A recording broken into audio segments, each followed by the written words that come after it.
Baby saw a German shepherd standing alone in the flooded street. What happened next left everyone in tears. If this story touches your heart, please like, share, subscribe, and let us know in the comments where you're watching from. The rain hadn't stopped for 3 days. Not the gentle kind that waters gardens and fills bird baths, but the angry kind that slams against windows like fists demanding entry.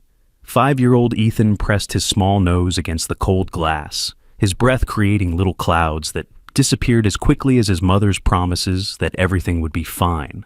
"Mommy, there's a dog outside," he whispered, his voice barely audible over the storm's fury. Grace looked up from her phone, where weather alerts kept flashing red. Her nursing scrubs were still damp from her shift at the hospital, and exhaustion painted dark circles under her eyes. "Where, baby?" "There."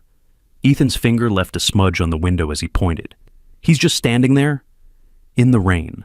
Through the sheets of water cascading down their street, Grace could barely make out the shape. A German shepherd, massive even from this distance, stood motionless in the middle of what used to be their quiet neighborhood road. The dog wasn't seeking shelter, wasn't running, just standing. "Poor thing must be lost," Grace murmured, but something about the way the dog held itself sent a chill down her spine that had nothing to do with the dropping temperature. Walter shuffled into the living room, his cane tapping against the hardwood floor. At 65, Ethan's grandfather still carried himself like the firefighter he'd been for 30 years, even if his body didn't quite cooperate anymore. "What's got you two glued to that window?" "There's a dog, Grandpa Walt." Ethan's excitement broke through his whisper. "A big one. Can we help him?" Walter peered out, squinting through the rain. The German shepherd hadn't moved. Water streamed off its coat, and even from inside, they could see its chest rising and falling with heavy breaths. "That's no stray," he said quietly. "Look at its posture. That's a trained dog." "Military?" Grace asked, though she wasn't sure why that was her first thought. "Maybe. Or police." Walter's weathered hand found Ethan's shoulder. But trained or not, that dog's in trouble. The storm had been upgraded to a Category 3 hurricane 6 hours ago. Emergency broadcasts urged everyone to stay inside, to move to higher ground if possible. But the Matthews family lived in a single-story house in Cedar Valley's oldest neighborhood, where the streets dipped low and the drainage system was older than Walter himself. "I'm going to get him," Walter announced, already reaching for his rain jacket by the door. "Dad, no." Grace's voice carried the kind of authority she used in the emergency room. "You can barely walk on dry ground with that leg. You're not going out in this. That dog needs help. And you need to stay alive for your grandson." Ethan watched the adults argue, but his eyes kept drifting back to the window. The dog had turned its head, and for just a moment, their eyes met through the rain and glass. The boy's heart squeezed in his chest. He knew that look. He'd seen it in the mirror every morning since his daddy went to heaven 2 years ago. Lost, searching, waiting for someone who might never come back. "His name is Max," Ethan said suddenly. Both adults stopped mid-argument. "What?" Grace asked. "I don't know how I know, but his name is Max." Ethan pressed both palms against the window. "And he's scared." Before anyone could respond, a sound cut through the storm that made them all freeze. The emergency sirens. Not the tornado warning they'd heard before, but the flood warning. The one that meant water was coming fast. Walter grabbed his phone, fingers fumbling with the emergency app. His face went pale. "Dam breach upriver. Flash flood warning. We have maybe 20 minutes. 20 minutes? Grace's voice cracked. "The evacuation center is 30 minutes away." "We go up," Walter said, his firefighter training kicking in. "Attic. Now. Grab water, flashlights, the emergency kit." "What about Max?" Ethan's voice was small but firm. "Ethan, we can't leave him." The boy's eyes filled with tears. "Daddy wouldn't leave him."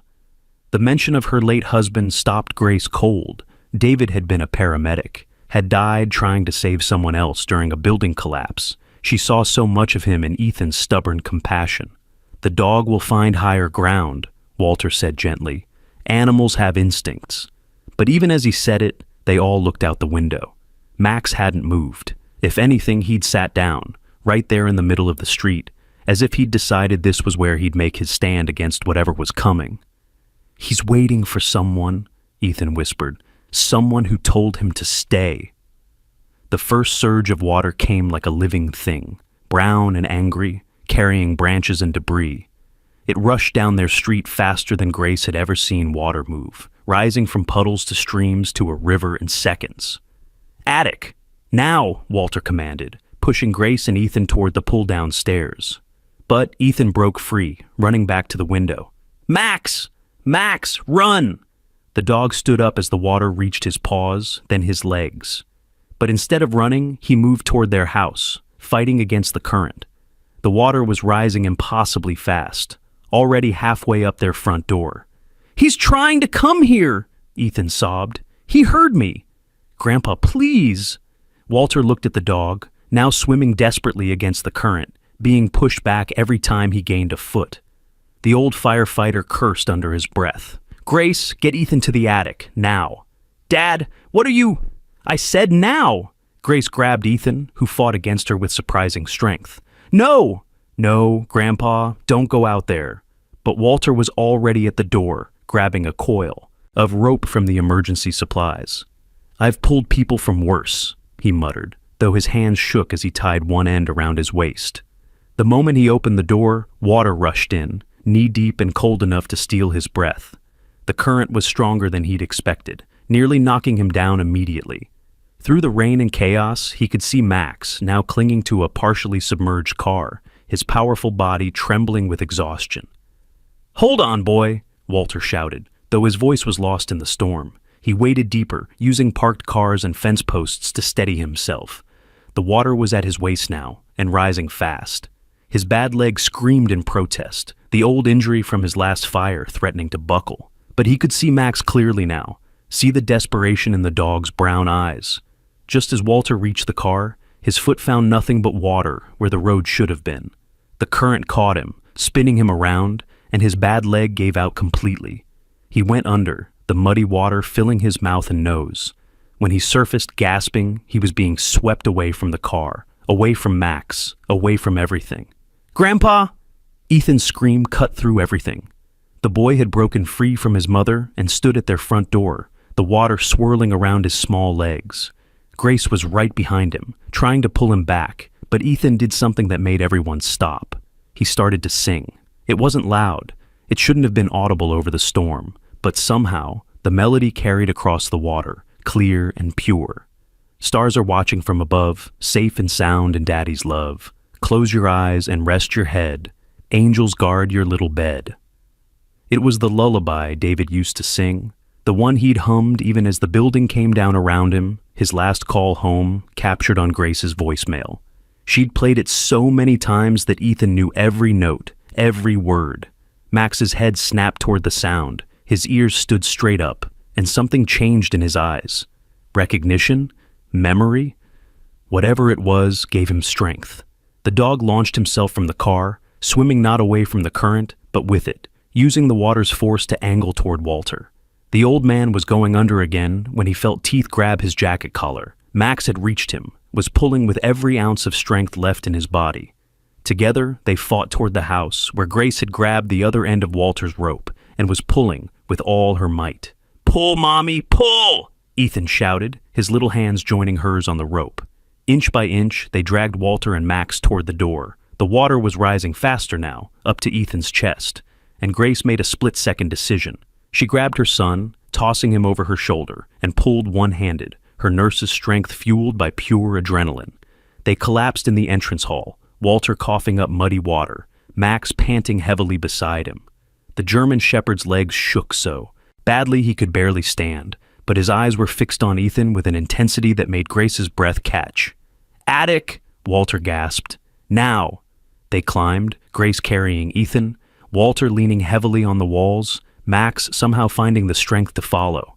Below them, they could hear furniture starting to float, bumping against walls. They'd made it to the attic just as the water reached the top of the first floor. In the relative quiet of the attic, lit only by the emergency flashlight, they finally got a good look at Max. He was beautiful, even soaked and exhausted. His coat was black and tan, his build powerful but lean. And around his neck, barely visible under his thick fur, was a collar. "Look," Ethan whispered, pointing. Walter reached out slowly, and Max allowed him to examine the collar. There was a regular tag with no address, just a phone number. But underneath, hidden unless you were really looking, was a second tag. Military issue. "Sergeant Max," Walter read, his voice thick with emotion. "K9 unit. Property of—" He squinted in the dim light. "James Mitchell." Grace gasped. "James Mitchell? He lives 3 blocks over, the yellow house with the American flag." "Lived," Walter corrected quietly. "He was deployed 8 months ago. Army Special Forces. Then who's been taking care of Max?" "His sister was supposed to," Walter remembered. "But I heard she moved to Seattle last month for a job. Must have put Max somewhere temporary." Ethan had been quiet, his small hand stroking Max's wet fur. The dog had positioned himself between the boy and the attic door, as if standing guard. "He got away to go home," the boy said simply.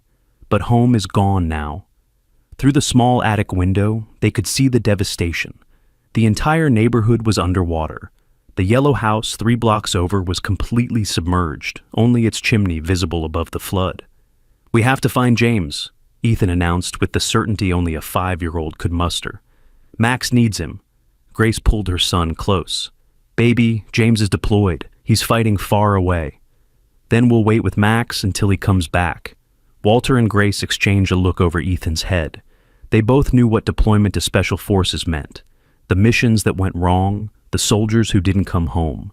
But looking at Ethan's determined face and Max's trusting eyes, neither could voice those fears.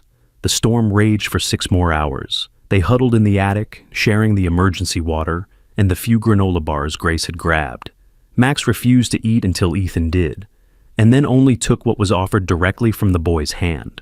When Ethan finally fell asleep, exhausted from the trauma, Max positioned himself as the boy's pillow, his body warmth keeping the child comfortable on the hard attic floor. "That dog would die for him," Walter observed quietly. Grace nodded, watching the way Max's eyes tracked every sound, every movement, always alert, even in his exhaustion. "He's been trained to protect." "It's more than training," Walter said. "Look at how he watches Ethan. That's not duty, that's love. He just met him. Sometimes that's all it takes." When the flood waters finally began to recede the next morning, rescue boats appeared on their street. The National Guard, Red Cross, volunteers and fishing boats. One by one, families were evacuated from attics and rooftops. "Ma'am, we need to get you to the evacuation center," a young guardsman called up to their attic window. "We have a dog," Grace called back. "No animals at the main shelter, ma'am. He'll have to go to the emergency animal facility." Max, who had been calm until that moment, began to whine. It was the first sound he'd made since they'd rescued him. Ethan woke up, immediately wrapping his arms around the dog's neck. "He stays with us," the boy said firmly. "Son, I understand, but rules are—" "This is a military working dog," Walter interrupted, his voice carrying the authority of his years in service. "Sergeant Max, K9 unit. His handler is James Mitchell, deployed with Special Forces." The guardsman's entire demeanor changed. "Mitchell? Sergeant James Mitchell? You know him?" The young man's face went carefully blank. "Ma'am, I'll radio my supervisor. Don't go anywhere." They waited another hour before a different boat arrived, this one with an older officer who introduced himself as Captain Rivera. He took one look at Max and his expression softened. "I served with Mitchell in Afghanistan," he said quietly. "This is definitely his dog. Max saved our unit twice, once from an IED, once from an ambush." He paused, choosing his words carefully. "When did you last hear from Sergeant Mitchell?" "We don't actually know him," Grace explained. "We found Max in the flood. He was just standing in the street, waiting." Captain Rivera's jaw tightened. "Ma'am, I need to speak with you privately." Grace felt her stomach drop. She knew that tone, had used it herself when delivering bad news in the ER. "Ethan, stay with Grandpa and Max." She climbed carefully into the boat with Rivera, who moved them out of earshot. "What happened to James?" "His unit was ambushed 3 months ago, deep in enemy territory." Rivera's voice was steady, but his eyes were full of pain. 7 men went out. 3 came back. Mitchell. He's listed as MIA. Missing? His body was never recovered. But ma'am, the area where they were hit, he shook his head. No one could have survived that. The military is waiting the required time before changing his status to KIA. Grace felt tears prick her eyes. Max doesn't know. Dogs always know, Rivera said softly. But sometimes they refuse to accept it. Max probably escaped from wherever he was being kept and went home to wait. It's what he was trained to do if separated from his handler. What happens to him now? Military working dogs are typically retired to their handler's family or adopted by veterans. But Mitchell had no family except that sister, and she's already signed away custody. Max would go to a facility to be evaluated and reassigned. Grace looked back at the attic, where Ethan was showing Max his waterlogged toy car, the dog watching with patient attention. He's bonded with my son. I can see that. Rivera studied them for a moment. Look, officially I should report this and have Max collected, but given what that dog has done for our country, what Mitchell did, he pulled out a card. This is my direct number. You've got a week before anyone notices Max isn't where he's supposed to be. Figure out what you want to do. The evacuation center was chaos. Hundreds of families crammed into the high school gymnasium, cots arranged in rows, the sound of crying children and worried conversations creating a constant din. They'd managed to keep Max with them by Rivera's intervention, but Grace could see the disapproving looks from the shelter administrators.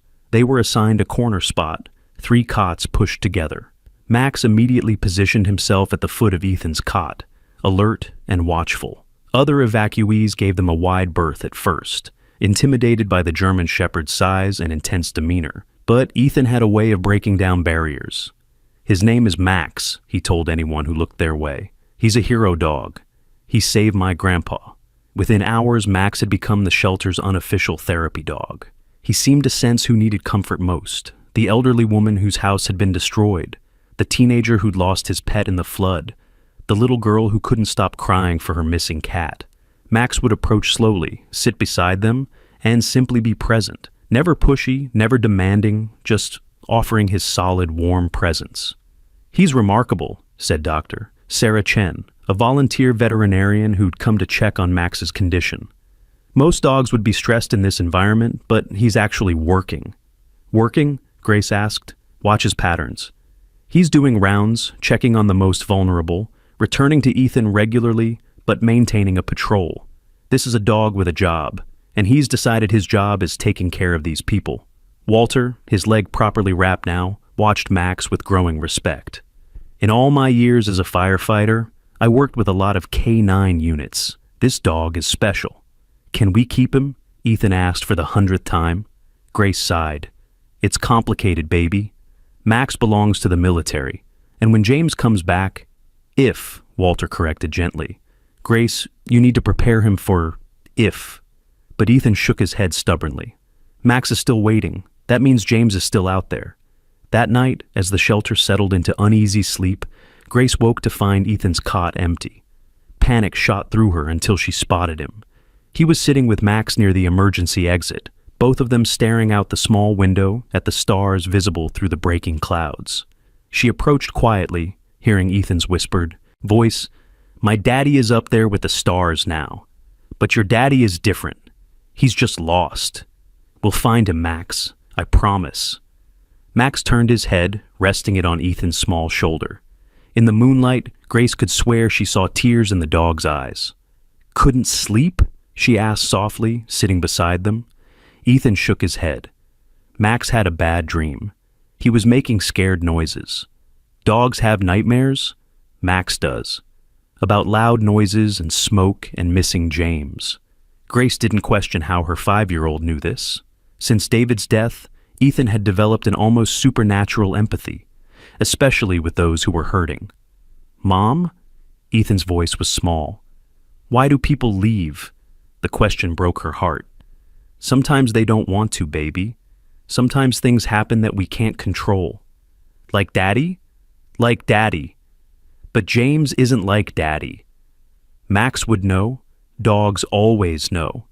Before Grace could respond, Max suddenly stood, his body rigid, ears forward. A low growl rumbled in his chest. Grace felt her blood run cold.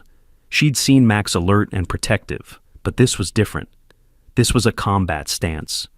"Ethan, get behind me," she whispered. "Mom, what?" The emergency exit burst open. 3 men in dark clothing entered, moving with military precision. Grace's scream died in her throat as she saw their faces. These weren't rescue workers. "There's the dog," one said, pulling out what looked like a tranquilizer gun. Max exploded into action. Not the aggressive attack Grace expected, but a defensive maneuver, putting himself between the men and Ethan, while barking sharp, loud warnings that woke the entire shelter. "Control your animal," the lead man ordered, but there was something off about his uniform, his accent. "Who are you?" Grace demanded, pulling Ethan against her. "Military retrieval unit. We're here for the dog." But Max's reaction said otherwise. This wasn't how a military dog would respond to legitimate handlers. These men were threats. "Mom," Ethan whispered, and she heard the fear in his voice. "Max says they're bad." The lead man raised his tranquilizer gun, and Grace made a decision that would have made David proud. She grabbed the nearest thing, a metal folding chair, and swung it with all her strength. The chaos that followed woke everyone. Max's barking, men shouting, children crying. But through it all, Walter's voice boomed with the authority of someone used to emergencies.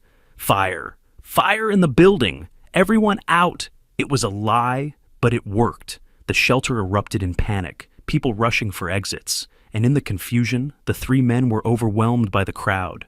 They retreated, but not before the leader locked eyes with Grace. "This isn't over," he said. "That dog has something we need." Security arrived, real police this time, but the men had vanished into the night. The officers took statements, but seemed skeptical. Stress from the flood, they suggested. Trauma, making people see things. But Captain Rivera, when Grace called him, didn't sound surprised. "Keep Max close," he said. "I'm making some calls." There's something about Mitchell's last mission that doesn't add up. The next morning, they were moved to a different shelter, one with better security. Max hadn't left Ethan's side since the incident, and Ethan hadn't let go of Max's fur. They were trauma bonded now, 2 souls who'd found each other in the storm. Walter, despite his injury, had been doing his own investigation. Using his old firefighter connections, he'd reached out to veterans networks, trying to learn more about James Mitchell. "Decorated soldier," he reported back. 3 tours in Afghanistan, 2 in Syria. Specialized in reconnaissance and intelligence gathering. "So, why would someone want his dog?" Grace asked. Walter's expression was grim. "Maybe Max knows something. Or has something. These military dogs sometimes carry equipment, trackers, even intelligence devices."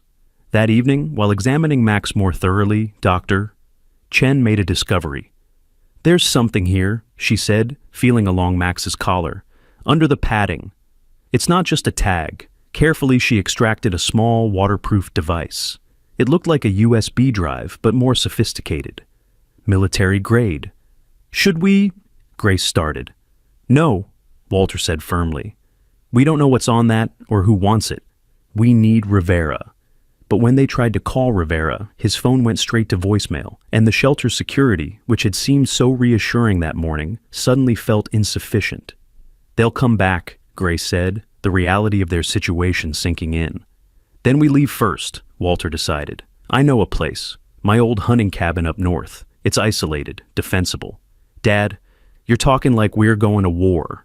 Walter looked at Max, who was watching them with those intelligent eyes that seemed to understand every word. "Maybe we are." Whatever Mitchell was involved in, whatever he found or knew, someone thinks it's worth killing for. And now, we're in the middle of it. Ethan, who'd been quiet through this adult conversation, suddenly spoke up. "Max says James is alive." The adults turned to stare at him. "Max says James is hurt and far away, but he's alive. And he's trying to come home." "Ethan, honey," Grace began. "Max doesn't lie," Ethan said firmly. "Dogs never lie." As if in agreement, Max barked once, sharp and clear. Then he moved to the window, staring out at the darkening sky, his tail wagging slightly. It was the first time they'd seen his tail wag since the rescue. "He senses something," Walter said slowly. "Dogs they know things we don't." Grace wanted to argue. to inject some rationality into the situation. But looking at Max's focused intensity and Ethan's absolute faith, she found herself believing too. Maybe it was foolish. Maybe it was just desperate hope. But in a world where storms could destroy everything in hours and strangers would hunt a dog for secrets, maybe believing in the impossible wasn't so crazy. "Okay," she said finally. "We go to the cabin. We keep Max safe, and we find out what really happened to James Mitchell." As they prepared to leave under cover of darkness, none of them noticed the figure watching from across the street. The man pulled out a satellite phone, speaking in a language that wasn't English. "They have the device," he reported, "and they're moving. Should we intercept?" A pause as he listened to instructions. "Understood. We follow. The dog will lead us to Mitchell eventually. He always returns to his handler." The man smiled coldly. "And when he does, we'll be ready." Inside the shelter, Max suddenly growled, low and menacing. Ethan hugged him tighter. "It's okay, boy," the child whispered. "We won't let them hurt you. And we'll find James, I promise." Max licked Ethan's face, then returned to his vigilant watch. Whatever came next, whatever dangers waited in the darkness, he would be ready. He had a new mission now: protect the boy who sang his handler's song, the family who'd saved him from the flood. And somewhere, hundreds of miles away, in a makeshift medical facility hidden in hostile territory, James Mitchell opened his eyes for the first time in weeks. His first word, whispered through cracked lips, was a name. "Max." The attending medic leaned closer. "What did you say, Sergeant?" "Max," James repeated, stronger this time. "My dog. I have to get back to my dog." The old hunting cabin sat 20 miles into the forest, accessible only by a dirt road that Walter's truck barely managed in dry weather. Now, with parts of it washed out from the storm, they had to abandon the vehicle and hike the last 2 miles. Max led the way, his injuries forgotten as his training kicked in, scouting ahead, then circling back to check on Ethan every few minutes. "He's protecting us," Ethan said, his small hand in Grace's as they navigated the muddy trail. Walter, limping but determined, used a walking stick he'd fashioned from a fallen branch. That's what he's trained for. But this feels different. Personal. They reached the cabin as the sun set, painting the sky in shades of orange and red that reminded Grace uncomfortably of fire. The structure was small but solid, built by Walter's father 60 years ago, and maintained just enough to keep it standing. "No electricity," Walter said, lighting an oil lamp. "But there's a generator for emergencies, fresh water from the well, and enough canned goods to last a week." Max immediately began a perimeter check, nose to the ground, cataloging every scent. When he was satisfied, he returned to Ethan's side, sitting at attention. "Good boy," Ethan whispered, and Max's tail wagged once. That night, as they ate cold beans from cans, Grace finally examined the device they had found in Max's collar. It was definitely military, with encryption she couldn't begin to understand. "We need to find someone who can read this," she said. "Someone trustworthy." "I might know someone," Walter said slowly. "Frank Rodriguez, served in Army intelligence before becoming a firefighter, lives about an hour from here. If anyone can help us understand what we're dealing with, it's him." But Max suddenly stood, a low whine escaping his throat. He moved to the door, then back to Ethan, clearly agitated.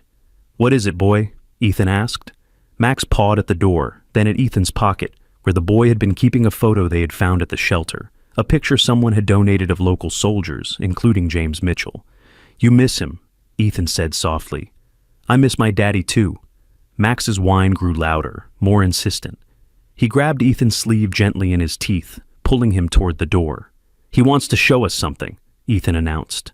"It's dark," Grace protested, "and those men could be—" But Max had already nosed the door open, disappearing into the night. Ethan followed without hesitation, and Grace and Walter had no choice but to grab flashlights and follow. Max led them 50 yards into the forest to a small clearing. There, he began to dig frantically at a spot near a distinctive rock formation. His paws sent dirt flying, and within minutes, he'd uncovered something wrapped in waterproof material. Walter knelt carefully, brushing away the remaining dirt. Inside the wrapping was a military field notebook, a set of dog tags, and another USB device. "James Mitchell," Walter read from the tags. But how did Max know these were here? Grace opened the notebook, her flashlight illuminating pages of neat handwriting. The first entry was dated 8 months ago. If someone finds this, it means I didn't make it back. Max knows this location. I trained him to come here if we were ever separated for more than 30 days. Smart boy, probably led you here. Ethan pressed closer, and Grace continued reading aloud. My unit was sent to investigate weapons trafficking in the region. What we found was worse. American military equipment being sold to enemy forces, but not by enemies, by our own people. Someone high up in the command structure is running this operation. I have proof on the encrypted drives, but I don't know who to trust. This is why those men want Max, Walter said grimly. He's the key to exposing traitors. Grace flipped pages, finding more recent entries. They know I know. My unit is being sent on increasingly dangerous missions. I think they're trying to get us killed before we can report what we've found. I've hidden copies of the evidence in 3 locations. Max knows them all. If something happens to me, he'll lead someone to them. I just pray it's someone who'll do the right thing. The last entry made Grace's hands shake. Tomorrow we go into the valley. It's a trap. I'm sure of it. But if I refuse, they'll know I'm onto them. I'm sending Max away tonight with supply convoy, telling them he's sick. He'll fight it, but it's the only way to keep him and the evidence safe. If I don't come back, Max will find someone worthy of his trust. He always knows good people from bad. Trust his judgment. He knew, Ethan said quietly. James knew they were going to hurt him, so he saved Max. Max had stopped digging and now sat perfectly still, his eyes fixed on something in the darkness beyond their flashlight beams. A growl, so low it was almost felt rather than heard, rumbled in his chest. We're not alone, Walter whispered, clicking off his flashlight. Back to the cabin. Now. They moved quickly but quietly, Max herding them like sheep, constantly checking their six. They'd almost reached the cabin when lights blazed from 3 directions, military-grade spotlights that turned night into harsh day. Don't move, a voice commanded through a megaphone. We have you surrounded. But this time, the voice carried legitimate authority. Real military, not the imposters from the shelter. I'm Captain Daniel Brooks, U.S. Army Intelligence, the voice continued. We're here for Sergeant Mitchell's dog and the intelligence he carries. Cooperate, and no one gets hurt. How do we know you're real? Grace called out, pulling Ethan behind her. A figure stepped into the light, hands raised to show he was unarmed. The uniform was authentic, down to the smallest detail. But Max's reaction was what convinced them. The dog remained alert, but not aggressive, watchful, but not threatened. Ma'am, I understand your caution, Captain Brooks said. The people who've been hunting you are mercenaries hired by the traitors Mitchell discovered. We've been tracking them, and you, for the past 48 hours. If you're the good guys, why didn't you help us earlier? Walter demanded. We had to be sure you weren't part of it. Mitchell trusted that dog to find someone worthy. We had to see if you were those people. Brooks stepped closer, and they could see his face now, weathered, serious, but with kind eyes. You protected him. You risked your lives for him. That tells us everything we need to know. What about James? Ethan asked, stepping out from behind his mother. Is he alive? Brooks's expression softened as he looked at the boy. Son, he's alive, another voice said from the darkness. Barely, but alive. A woman in medical corps uniform stepped into the light. Major Patricia Reeves. I've been treating Sergeant Mitchell at a classified medical facility. He's been in a coma for 3 months, but he woke up 2 days ago. His first word was Max's name. Max exploded into motion, barking joyously, spinning in circles, his tail wagging so hard his whole body shook. It was the first time they'd seen him truly happy. You're saying James is alive? Grace could barely process it. Alive, but badly injured, Major Reeves confirmed. He needs multiple surgeries, months of rehabilitation. But he's fighting. Keeps saying he has to get back to his dog. Can we see him? Ethan asked. Can Max see him? Brooks and Reeves exchanged glances. It's highly irregular, Brooks said. The facility is classified. Please. Ethan stepped forward, Max beside him. Max needs him, and James needs Max. Reeves knelt to Ethan's level. You're the boy who saved Max from the flood? Ethan nodded. He was waiting in the rain, just standing there, all alone. Grandpa got hurt saving him, but Max saved Grandpa right back. And you've been taking care of him since? We're friends now, but he misses James every day. I can tell because I miss my daddy the same way. Something in Reeves's expression shifted. She stood, turning to Brooks. Sir, with respect, that dog is the only reason we have the evidence to prosecute, and Mitchell's been asking for him constantly. It might actually help his recovery. Brooks considered for a long moment, then pulled out a satellite phone. He spoke quietly for several minutes, then nodded. Transport will be here in an hour. You're all coming with us. The helicopter ride was Ethan's first, and despite everything, his excitement was infectious. Max sat between him and Grace, alert but calm, occasionally looking out the window as if checking their direction. He knows we're going to James, Ethan announced confidently. The facility was hidden in plain sight, disguised as a rehabilitation center for injured veterans, which wasn't entirely a lie. They were led through multiple security checkpoints, each more thorough than the last. This is serious, Walter murmured to Grace. James uncovered something that goes all the way to the top, Brooks explained as they walked. 3 generals, 2 defense contractors, and a senator are currently under investigation because of the evidence he gathered. They stopped outside a door marked with James's name and rank. Through the small window, Grace could see a man in a hospital bed, connected to multiple machines, his body still and pale. He's sedated right now, Reeves explained. The pain from his injuries, it's significant, but we can wake him briefly. Let Max go first, Ethan suggested. Alone. They need to talk.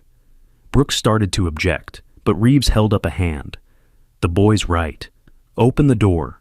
The moment the door opened, Max transformed.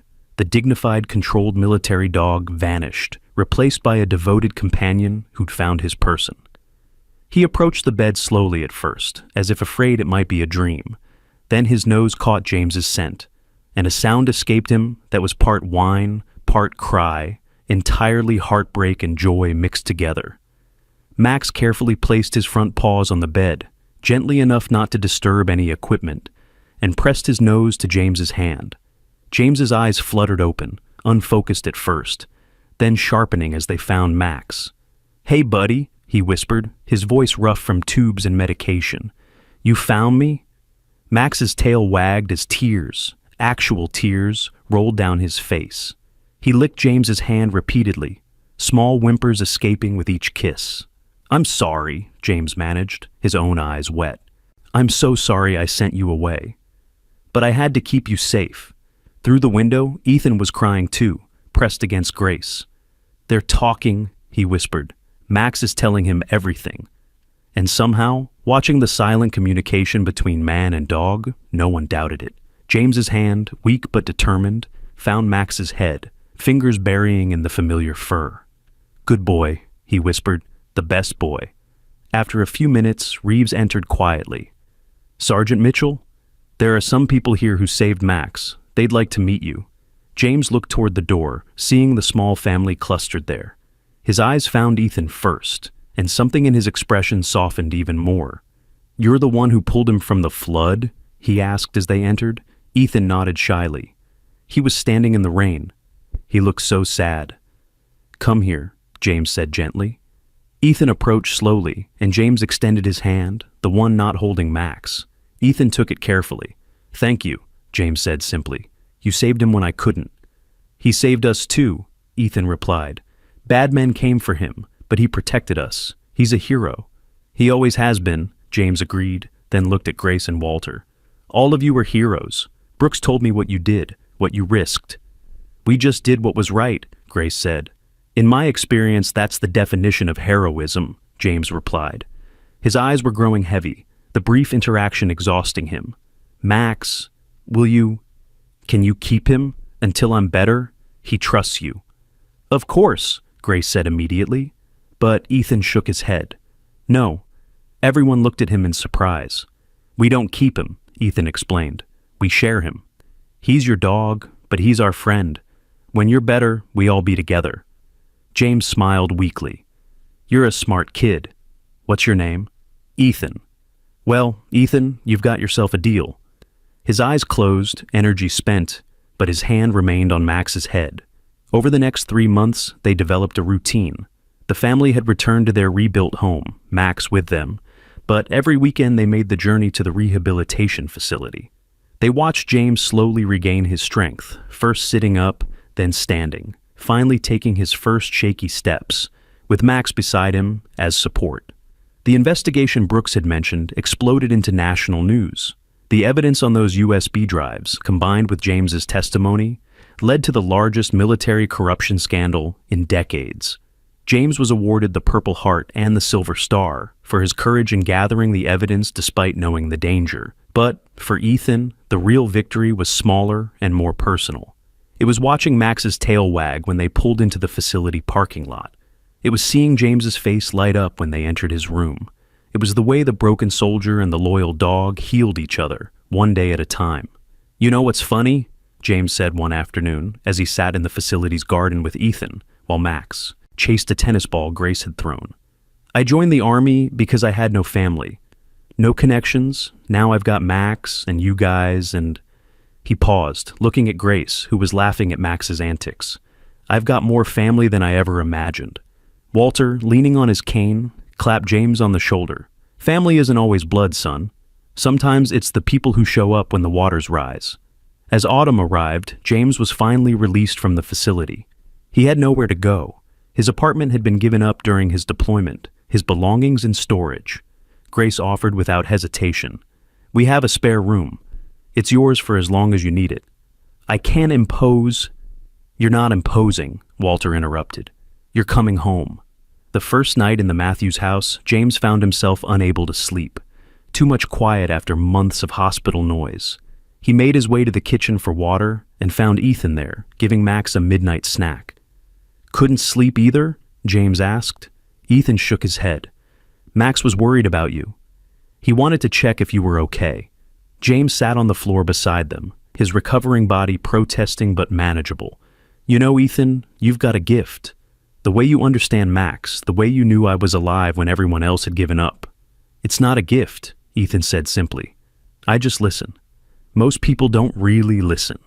Max moved between them, his body touching both, connecting them like a bridge. James found himself telling Ethan stories about Max's training, their missions together, the lives they'd saved.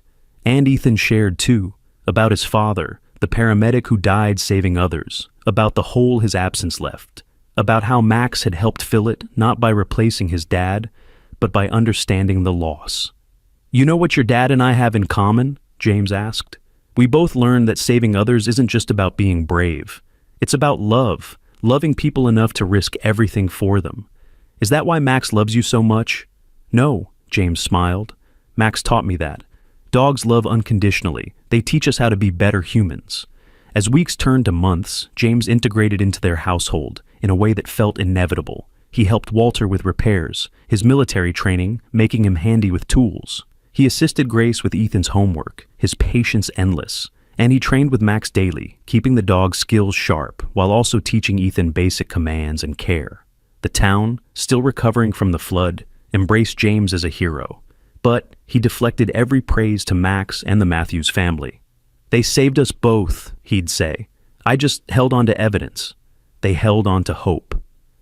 One evening, as spring arrived and the anniversary of the flood approached, they sat on the rebuilt porch watching Ethan play with Max in the yard. The boy had grown in the past year, not just in height, but in wisdom. He threw the ball, and Max retrieved it with the same dedication he'd once shown too, military commands.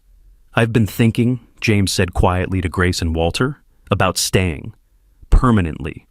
I know I've overstayed my welcome." "You haven't," Grace interrupted. "This is your home now. If you want it to be."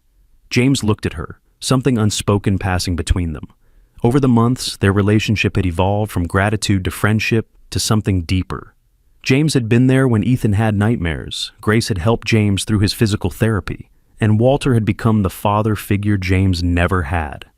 "There's something else," James continued, his voice uncertain for the first time since they'd known him.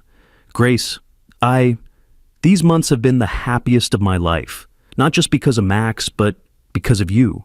You and Ethan. You've given me something to come home to, something I never thought I'd have." Grace's breath caught. She'd felt it too, the slow bloom of something beyond friendship. But she'd been afraid to hope, afraid to risk the balance they'd found. "Mom likes you too," Ethan announced, appearing suddenly with Max at his side. "She smiles different when you're here." "Ethan!" Grace blushed. "What?" "It's true, and Max wants you to stay forever, he told me." James knelt to Ethan's level, serious now.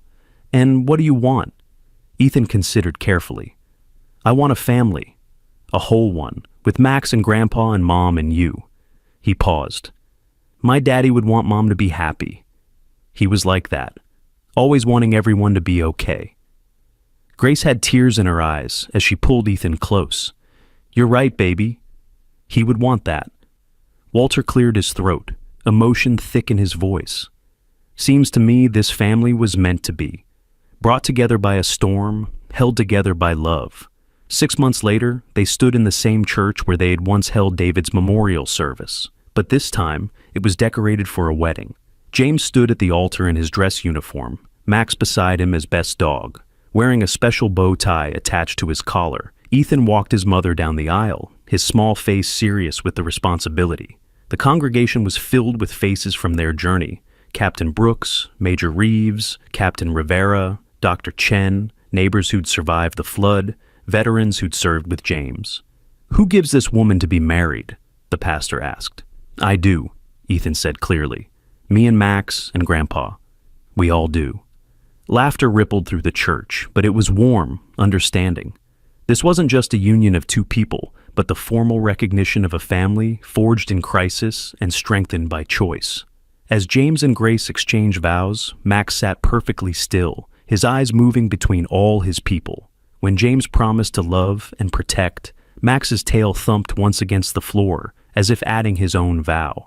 When Grace promised to stand by James through whatever came, Max looked at Ethan and gave a soft woof of approval. "You may kiss the bride," the pastor announced. As James and Grace kissed, Ethan hugged Max, whispering, "We did it, boy. We found everyone who was lost." The reception was held at the community center, rebuilt stronger after the flood. The same place where people had once gathered in fear and uncertainty now rang with joy and celebration. Max made rounds like he had at the shelter, but this time checking on happy guests, accepting treats and pets with dignified grace. During the father-son dance tradition, James approached Ethan. "Would you dance with me?" he asked. "I know I'm not your dad, but—" "You're my James," Ethan interrupted. "That's even better because you chose us." As they danced, awkwardly because neither really knew how, Max circled them protectively, including himself in this new family ritual. Later, Walter gave a toast that left no dry eyes. A year ago, a storm threatened to destroy everything we knew, but from those floodwaters came unexpected blessings. A dog who needed saving saved us all. A soldier who thought he'd lost everything found more than he'd dreamed. A boy who missed his father found a hero. And a family broken by loss became whole through love. To James and Grace, to Ethan, and to Max, the bravest dog I've ever known. As the evening wound down, they found themselves on the deck overlooking the valley, the same valley that had flooded, now green and renewed. Max lay between them, his head on Ethan's lap, his tail touching James's leg, creating his usual bridge between his people. "Look," Ethan pointed to the sky where stars were beginning to appear. "Daddy's star is extra bright tonight. I think he's happy." Grace pulled him close. "I think you're right, baby. He sent Max to find us," Ethan continued with the certainty that had never wavered. "Max was supposed to get lost, so we could all get found." James reached over, taking Grace's hand. "Out of the mouths of babes," he murmured. In the distance, they could see the new bridge the town had built to replace the one damaged in the flood. They'd named it Hope's Crossing in honor of all who'd survived and thrived despite the disaster. But for this family, it would always be the place where a boy's compassion for a lost dog had set everything in motion. "What are you thinking about?" Grace asked James. "How different everything would be if Max hadn't escaped. If he hadn't stood in that flood. If Ethan hadn't insisted on saving him." "Fate," Walter said from his chair. "Or divine intervention. Or maybe just the power of love to find a way." Max raised his head, looking at each of them in turn, then settled back down with a contented sigh. His mission was complete. He'd brought his handler home, But more than that, he'd brought together the family James needed, the father Ethan deserved, the love Grace had thought she'd never find again. As the stars filled the sky, Ethan began to sing softly, the same lullaby that had saved them all that day in the flood. Stars are watching from above, safe and sound in Daddy's love. Close your eyes and rest your head. Angels guard your little bed. Max's tail wagged gently, and James pulled them all closer. They sat in comfortable silence, a family born not from blood, but from choice, not from ease, but from trial, not from perfection, but from the perfect love that comes from seeing each other at their most vulnerable and choosing to hold on anyway. The local newspaper would run their story on the flood's anniversary with the headline, "From Tragedy to Triumph, How a German Shepherd United a Family." But that story could never capture the small moments, Max's protective stance by Ethan's bed each night, James teaching Ethan to throw a proper baseball, Grace finding love letters James left in her lunch bag for work, Walter finding the son he had lost in David returned to him in James. It couldn't capture the way Max would still sometimes stand at the window during storms, no longer waiting for someone lost, but watching over everyone found. Or how Ethan had started a local program teaching kids about animal rescue and military dogs, with Max as the star ambassador. Or how James used his recovery story to help other veterans struggling with physical and emotional wounds. 3 years after the flood, they stood at the same spot where Ethan had first seen Max in the rain. The town had installed a small monument there, a bronze statue of a German shepherd standing guard, with a plaque that read, "In honor of all faithful companions who stand watch in the storm." "That's you, Max," Ethan said, now 8 and tall for his age. "You're famous." Max, showing gray around his muzzle now, but still strong, wagged his tail and leaned against Ethan's leg. "He doesn't care about being famous," James said, his arm around Grace, her pregnant belly just beginning to show. "He just cares about his family." "Our family," Grace corrected, her hand covering James's. Walter, leaning more heavily on his cane these days, but still sharp as ever, pointed to the statue. "You know what I love about this? It doesn't show Max being rescued. It shows him standing guard, because that's what he was doing that day, standing guard over all of us, even before we knew we needed him." As they walked home together, Ethan ran ahead with Max, their laughter and barking filling the air. Grace and James followed, hands intertwined, while Walter brought up the rear, steady and sure. "Do you ever think about how different it all could have been?" Grace asked. "Every day," James replied. "And every day I'm grateful it happened exactly as it did." That night, as they tucked Ethan into bed with Max in his usual spot on the floor, Ethan asked, "Will you tell the baby about the flood? About how Max brought us together?" "Every detail," Grace promised. "Even the scary parts." "Especially those," James said, "because the scary parts make the happy ending even better." After Ethan fell asleep, they stood in the doorway watching boy and dog, guardian and guarded, friends beyond. Description. "He still has nightmares sometimes," Grace said softly, "about losing people. But he always wakes up to find Max there," James replied, "and us. He's learning that not everyone who leaves is gone forever. Some are just waiting to be found." Max opened one eye, checking on them, then closed it again, satisfied all was well. His breathing deepened, matching Ethan's, 2 souls at perfect peace. Later, as Grace and James lay in bed, they could hear Walter in his room, talking on the phone to his veteran support group, sharing their story with another family struggling with loss and trauma. His voice carried through the walls. "Sometimes help comes on 4 legs. Sometimes family finds you in a flood. You just have to be brave enough to reach out when it does." Through their window, they could see stars, the same ones Ethan insisted watched over them. And maybe they did. Maybe David was up there, knowing his family was safe, whole, and happy. Maybe all the love we put into the world stays somewhere, waiting for the right moment to circle back as a dog in a storm, a soldier thought lost, a family thought broken, made stronger than ever. "I love you," James whispered to Grace. "I love you too," she replied. "Thank you for coming home." "Thank Max," James said. "He's the one who made sure I had a home to come to." Down the hall, Max's tail thumped once against Ethan's floor, as if he'd heard and approved. The story of the German Shepherd in the flood became local legend, told and retold, each time focusing on different moments: the rescue, the chase, the reunion, the wedding. But for those who lived it, the story was simpler and more profound. Love finds a way. Through storms and floods, through loss and fear, through seemingly impossible odds, love finds a way. And sometimes it has four paws, a wagging tail, and the patience to stand in the rain, waiting for exactly the right moment to bring everyone home. As dawn broke over Cedar Valley, painting the sky in shades of hope, Max stirred from his spot by Ethan's bed. He padded quietly through the house, checking on each family member: Walter, snoring softly in his chair after falling asleep reading; Grace and James, wrapped in each other's arms; and finally back to Ethan, who'd kicked off his covers in sleep. Max gently pulled the blanket back over the boy, then resumed his post, standing guard. Always standing guard. Not because he was trained to anymore, but because this was his pack, his purpose, his promise fulfilled. Outside, the world woke to a new day. The rebuilt town showed few scars from the flood that had threatened to destroy it. Like the family sleeping peacefully inside, it had emerged stronger from the storm. And at the heart of both recoveries was a simple truth. Sometimes the things we think are lost are just waiting to be found. And sometimes the ones who find us are the ones we save. Max settled back down, his eyes closing, but his ears still alert. Whatever came, next, new babies, new challenges, new storms, he would be ready. They all would be, together, because that's what family does. They stand watch for each other, in sunshine and in storms, in flood and in fortune, forever and always.